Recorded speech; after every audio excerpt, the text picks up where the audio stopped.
Vâng, thí sinh tiếp theo đó là thí sinh mang số báo danh 40 Sung Thị Máy. Vâng, hồi một lần nữa đó chính là thí sinh mang số báo danh 11 Lương Thị Ánh. Vâng, chưa có một chàng trai nào vào top 18. Tiếp theo đó là thí sinh mang số báo danh 20 Lâu Thị Pa. Thí sinh tiếp theo mang số báo danh 23 Vư Thị Dính.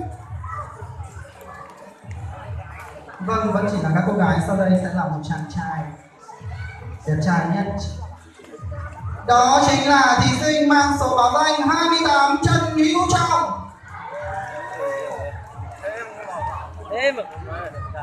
Và một cô gái có ước mơ trở thành siêu mẫu chuyên nghiệp, đó chính là thí sinh mang số báo danh 01 Cao Thị Hồng Nhung. Các bạn cho một tràng pháo tay thật lớn được không ạ? Vâng, số báo danh tiếp theo cái tên sẽ được sướng lên, đó chính là số báo danh 15 Thảo A Long. Xin được chúc mừng thí sinh Thảo A Long. Tiếp theo thí sinh mang số báo danh 03 Mùa Thị Liên. Thí sinh mang số báo danh 21 Sung Bà Dơ.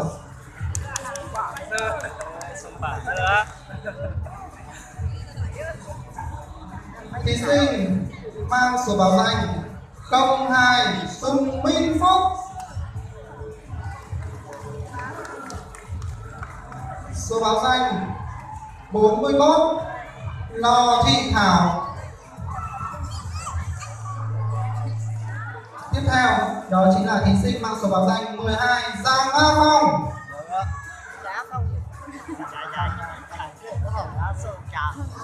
Và cái tên tiếp theo sẽ được là top 18, đó chính là thí sinh mang số báo danh 05 Trá A Phong.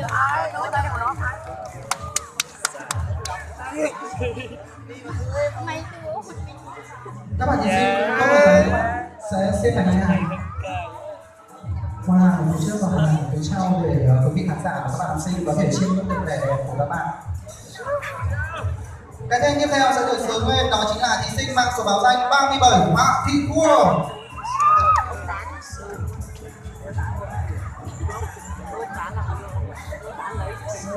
Thí sinh tiếp theo có số báo danh 07 Lầu Thị Dấu.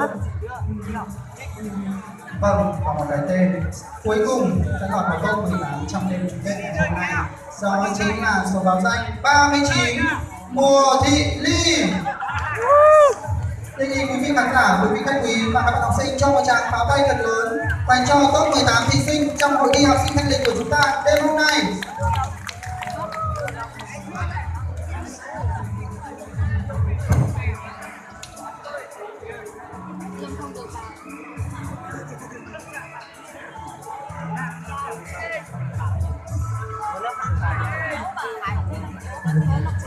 Và cũng từ kết quả của vòng sơ khảo, tôi xin công bố tiếp theo top 10 thí sinh lọt vào vòng trong.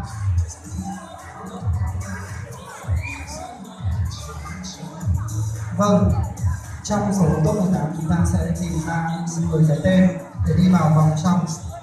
Thứ nhất đó là thí sinh. Xin được chúc mừng thí sinh mang số báo danh 01 Cao Thị Hồng Nhung. Mời bạn bước lên phía trước. Xin được chúc mừng thí sinh mang số báo danh thứ hai, số báo danh 02 Sùng Minh Phúc.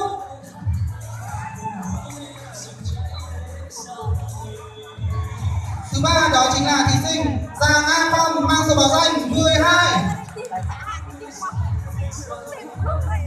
Xin được chúc mừng thí sinh mang số báo danh 07 Lầu Thị Dấu. Tiếp theo đó là thí sinh mang số báo danh 32 Mùa Thị Liên. Vâng, xin được chúc mừng thí sinh mang số báo danh 37 Hạ Thị Cua. Thí sinh tiếp theo sẽ là một top 10 mang số báo danh 05 Trá A Phong. Tiếp theo đó chính là thí sinh mang số báo danh 21 Sung Bà Dơ. Cái tên tiếp theo sẽ được xuống lên là vào top 10. Đó chính là thí sinh mang số báo danh 14 Mùa Thị Bầu. Và cuối cùng cái tên cuối cùng sẽ lọt vào top 10 học sinh thanh lịch của trường Trung học phổ thông Trần Đại ngày hôm nay. Đó chính là thí sinh mang số báo danh 20 Lô Thị Bà. Đề nghị quý khán giả và các bạn học sinh cho một tràng pháo tay thật lớn. Vâng, các bạn thí sinh thân mến, qua hai phòng thi các bạn đã thể hiện được cá tính và phong cách khó quên. Chắc hẳn đây sẽ là một kỷ niệm khó quên trong cuộc đời học sinh của mỗi các bạn. Các bạn hãy tự hào về bản thân mình. Sau đây các bạn sẽ di chuyển vào phòng chờ. Các bạn đừng buồn với những thí sinh vừa mới tốt trong. Rất nhiều giải thưởng và giải phụ vẫn thuộc về các bạn. Xin mời các bạn di chuyển về.